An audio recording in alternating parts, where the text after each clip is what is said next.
Greetings to everyone watching wherever you are. Thank you and welcome. Welcome to our webinar where we are celebrating revolutionary women. We call them leaders because they have made changes in the struggles of women. Today we'll be celebrating Julia Chikamoneka. I'm going to struggle with these names. My name is Palisa Matlakeng from the Free State in Bloemfontein in South Africa. We are joined by a comrade Grace from SP in Zambia, Socialist Party of Zambia. Welcome, Comrade Grace. Thank you so much, Comrade Palisa. So my names are Grace Natasha Namunyola from the Socialist Party in Zambia, Women's League. Thank you very much, Comrade Grace. Comrade, as I said, our webinar will be around Julia Chikamoneka. Comrade Grace, the first question that I want to find out from you, what are the ongoing struggles of women in your country and how they are being taken up by your organizations? Thank you so much, Comrade. And we're very honored for you to host us on this platform as a Socialist Party. But maybe just before we get into the question of the struggles, I would just want to shed a bit light on who we are as an organization. And the small ways and what we're doing to fight and address the bigger problems and the struggles of women, not just in Zambia, but the world at large. So Socialist Party is a political party which was registered in 2017. We are leading a people's movement committed to justice, equity, and peace. To achieve a goal, we realize that addressing the oppressive conditions of women is key. And while the struggles I will highlight, not only the ones that I will highlight are not really unique, but I will focus on those that affect my country, our country, Zambia. The home space, of course, remains an oppressive space for many of our women. GBV remains a big challenge and struggle, that is gender-based violence. Poverty levels, we have rural areas, percentages averaging from 66%, and women are the most affected. Our mortality rates remain very high, with mothers dying during childbirth, something that can be prevented. So we have developed agendas. We have development agendas in which women are not participating because of marginalization. We see at many levels in social, economic, and political settings. And for example, the representation in politics, our parliament is very low. Out of the cabinet of 28, only 5 are women, Comrade. Out of 8 nominated members of parliament, only 2 are women. And only 24 of our members of parliament are women out of 141 who are men. This is painfully low, especially if one considers that women make up more than half of the population. So the systematic marginalization of women is visible and a tragic fact of history. Okay, thank you very much for giving us the background on what SP is, the Socialist Party of Zambia. Thank you very much. What are the ongoing struggles of women in your country and how they are being taken up by our organization? But I think you did touch on that. I don't know if you would like to add on what you just said. So I would want to add, with the struggles that women face, of course, have pointed out a few struggles concerning the GBV and poverty levels, mortality rate. Unemployment is also one of the struggles that our women keep facing. Of course, poverty, lack of education, job opportunities, when it comes to housing, water and sanitation, and the issue of corruption. These are all struggles that our women today are facing. And we as a party, we have waged a class struggle at many levels through political education, mobilization from the grassroots, participation in campaigns through various platforms also. The Socialist Party has also a literacy and agroecology campaign that largely targets the women across the country. And just recently, we've hosted 2 big graduation ceremonies, of which the majority were women. So as an organization, as Socialist Party, we're not just sitting, but rather we are walking the talk and doing something about it to make to change a better tomorrow. Thank you, Comrade. Can you kindly touch on the campaigns just a little bit? So the literacy campaign is called the Fred Member Literacy Campaign. And this is where we get to educate both the women and men how to read and write. Basically, the basics of reading and writing. As we understand, we have a lot of people, due to the poor education that we have in our country, a lot of our men and women do not know how to read and write. And with the understanding of just how important reading and writing is, we devoted ourselves to ensuring that we get to teach the people in our country the basics of that, as it will help them in their day-to-day lives as they go about. There's so many things that happen if we look at corruption and all, and we believe they'll be able to stand up and defend themselves because they'll be able to read documents that are actually speaking against them. And we're not just seeing the young ones come on board and being not the ones that are not able to get into school, but rather we're also getting to see the old women and men, mothers with their kids on their back coming because they have the interest, because they have the desire.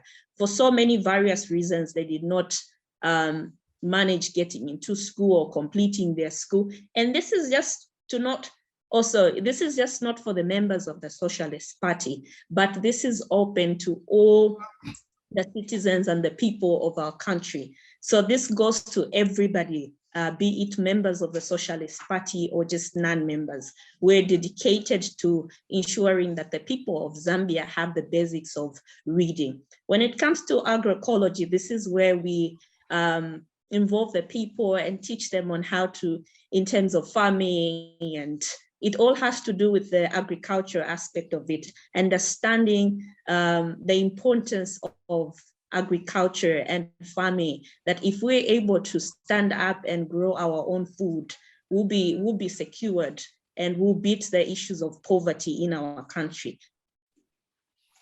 So that's just a little about the campaigns. I'm so glad that this is actually going on very well. And the people out there are actually very excited. And the graduations that we've hosted, they've been amazing. They've been amazing. It's been a joy to all of us that we are able to see our people coming forth and ensuring that they acquire these skills.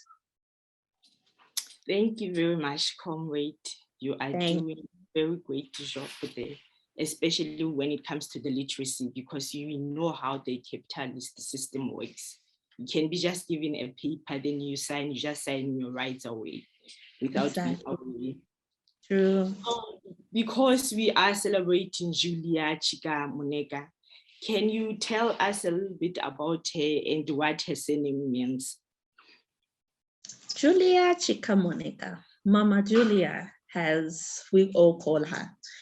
Well, historically, though not well recognized and given their rightful place in history, women have played a critical role at various stages, including our liberation in the region and in Zambia. So in the context of Zambia, we have women that have been recognized in history books like Mama Kankasa, Betty Kaunda, Julia Chikamoneka, and Lenshina, for the role that they played. So mostly the supportive role, but we need to dig deeper and tell their stories completely. There are so many untold stories of our grandmothers that housed the freedom fighters, protected them from enemies, those that fought with babies on their backs. So historically, women have played a role to end the yoke of colonialism. But after independence, the marginalization continued, and most of them were left to play simple roles in the Women's League. But others still went on and formed their own organizations to continue fighting for a better life for women. And for example, women have been at the forefront of fighting and vices against women.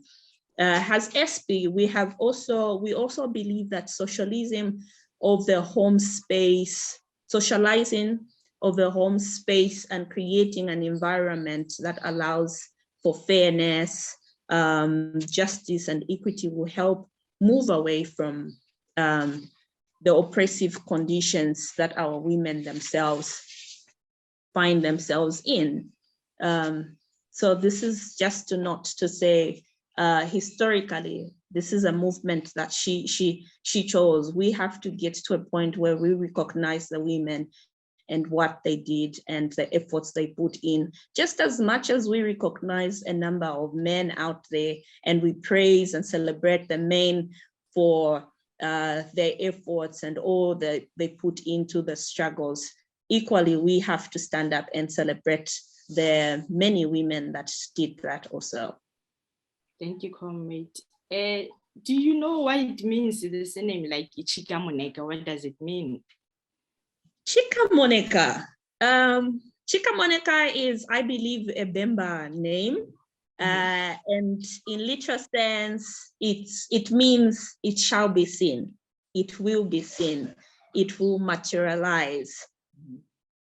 And that is what Mama Julia's name meant. I bet it's all taken from the works that she did, from her efforts that she put into the struggle to say, this is not in vain. I'm doing this. You might not get to see the results today, but this shall surely be seen years to come through our great-grandchildren, through our grandchildren, through our children in the future. And that's what her name spoke. It spoke for her works to say, what she did will represent, her name will represent what she did, and it shall be seen. She fought and represented for women, and that's why we're here today fighting for that, because so many things had changed after all her fight. We got the independence, we were free. There's so many things that would say are still oppressing us, but today we still get to see the results of why she stood up and fought. Today we're able to recognize her life, which was her tireless efforts to rally women to struggle for a common good of our country and to end colonialism. Zambia's history indeed is incomplete without recognizing her name, recognizing the role that she played for our independence. So Comrade Julia indeed embodied ideas and values that are critical to the formation of the United Nations Independence Party, which is unique, and to the freedom that we enjoy today. And just something to note also, Mama Julia spearheaded a women's political party and the African National Independence Party, which quickly evolved into the UNIP of Dr. Kahunda.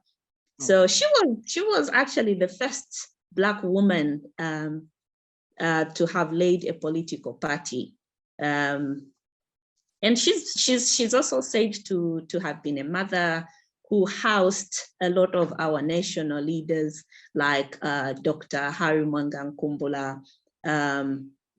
So we actually have a lot to celebrate about her. She was activism included mobilizing, organizing protests, the boycotts across the country, as well as raising funds to support the liberation and struggle efforts towards the imprisoned comrades. So this is a very rich history about our women movement in Zambia that should never be forgotten, should never be should never be erased or swept under the carpet.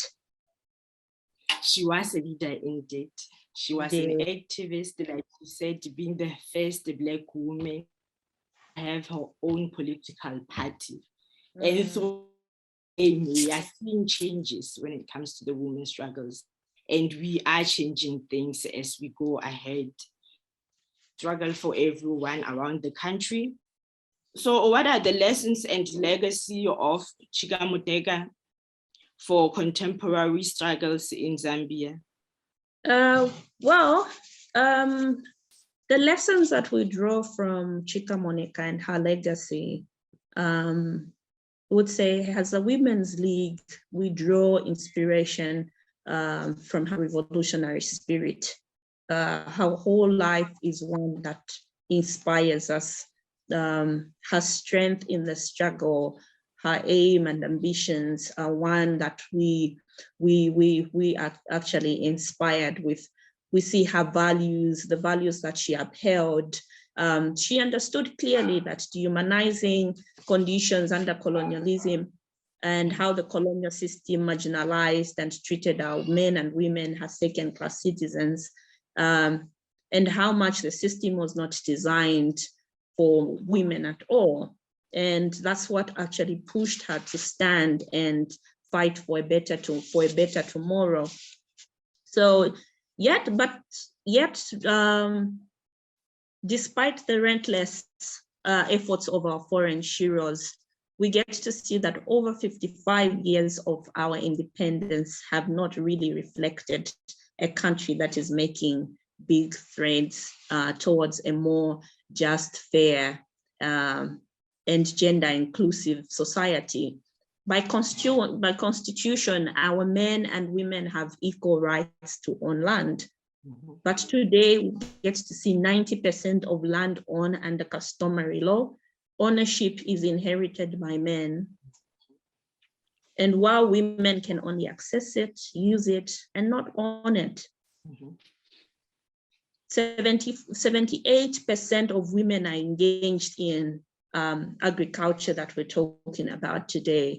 Their labor doesn't necessarily lead to cash income, but rather it's all towards supporting the families and the children. And this is what we are talking about, say, high history should inspire us to put service above others, to put service above all that concerns us herself. Hers was not about an individual. It wasn't about her. She never masked it to say it's me. It wasn't self-centered or selfishly. It wasn't about me syndrome. She was there. She was in the movement for a better tomorrow, for a better Zambia, not for herself, but for the future people of Zambia, the future citizen of Zambia. She was moved to do something about it because she faced the injustice, the pain, the anguish, and the suffering of others. And this is what she took and said, I'm going to be moved and do something to change this. So she and her comrades had exhibited elements. If she and her comrades had exhibited selfishness or individualism, I believe today would be talking about a whole different story. It would be a whole different story that would be talking about today, because would have not been seeing the results that are in and celebrating this life today. But because they never thought of themselves, it wasn't about them. Today we're able to celebrate what the struggles and celebrate their lives, because they understood that they were in real struggle. They agitated, mobilized, put resources together, showed solidarity, putting the country and the broader society first before their individual needs. They understood that their very continued existence and freedoms would be determined by how much they struggle for a liberated Zambia. So with all that, indeed, her life history is one that calls for well-meaning Zambians to take a step back, to reflect and gaze back to history for inspiration and to draw lessons in order to address our immense challenges and their state of our women. So we celebrate Mama Julia's life, and would actually get to ask if she was here today, if she was here to address Zambia's crisis and all that we're going through today, and the patriarch system in our society that do not work in favor of the women. What is it that we can do as individuals, as collectives, to address the challenges that we face politically, socially, economically, culturally, and otherwise? Are we doing what she would have done? Are we thinking about ourselves, or are we working as collectives to ensure that we find solutions to these struggles? Mama Julia, I believe, would not have taken a back seat and said, well, they're gonna sort it out themselves. I believe she would have stood up and walked the talk and did something about it. And today, with the poor governance, of course, corruption and hunger, poverty, and lack of tolerance, she knew that mobilizing and rallying women and men to struggle for a better Zambia was truly important to ending suffering, anguish, poverty, humiliation, and pain that people faced. And with that, we draw inspiration. We draw inspiration of the legacy that she leaves behind, and her name shall always be celebrated. Thank you very much, Comrade Grace. Why should we what are your personal feelings around this? Like, how do you feel about it? Why should we continue to fight this? As I have noted, already noted, we draw inspiration from Mama Julia's spirit, fighting spirit, and that she was not selfish to just sit down and watch her people suffer, but rather she stood up and fought. I believe we have to continue fighting. We have our foremothers, our she heroes that laid the path, that laid the way for us to continue. They knew and understood the struggle and why we needed to fight for it. And we're still continuing to write on her name to fight those struggles. And I believe that we can only truly have a Zambia that we truly deserve if only we can stand up and fight for our children, our grandchildren, our great-grandchildren, if only we ourselves stand up and fight. Like Comrade Thomas Sankara says, there can be no true revolution without the liberation of women. We have to stand up and we need to fight. We need to stand up and fight for liberation of our women. We need to liberate our women. Our she heroes went ahead and fought the struggle. We will not sweep their names and their works under the carpet. As I noted earlier, their history and their input will not be forgotten, but rather we should ride on that and fight for a better tomorrow. We still have struggles today, and these struggles should not continue and find themselves in the future during the times our great-grandchildren will be here. But rather, if we stand up and fight as a collective and find solutions to them today, we believe they'll have a better future tomorrow. And turning a blind eye on the growing injustice, inequities, and gender-based violence, oppression, class differences, and patriarchy promoted by both men and women only undermines the struggles of our forefathers, or foremothers rather. It points us to our failure to stand in solidarity with one another and our women of yesterday, today, and tomorrow. So indeed, we need to continue to fight no matter what. no matter what, and believing if we coordinate our struggle and avoid working in silos, we have common struggles, and mounting coordinated campaigns will help bring more visibility to the women's struggles, as well as ways to address them. So we are oppressed of the world. We need to organize ourselves, strengthen ourselves, and strengthen our movements. In our countries, we need to broaden the movement and build popular resistance against oppression and determination. With the understanding to say ours is an urgent need to draw inspiration from our she heroes and heroes to build a Zambia that is truly free, one that advances women's rights not only during the month of March, but always. And even as our president of the Socialist Party, Dr. Fred Membe, has always noted that what we can't do for ourselves, no one can do it for us. So we need to realize that we need to stand up and do it ourselves, as nobody else will do it for us if we don't do it ourselves. Thank you, Comrade Grace. Fighting for a better tomorrow. Can you say expressional slogans, if you have slogans and words just for closing? Abash capitalism. Abash capitalism. Abash. We fight for the women. We say, women arise, women arise. Can we fight for the liberation of women? Thank you everyone for watching this. My name is Palesa from Pan-Africanism Today, known as PET. Please follow us on our Facebook page. It's Pan-Africanism Today, and also our YouTube. You type Pan-Africanism Today.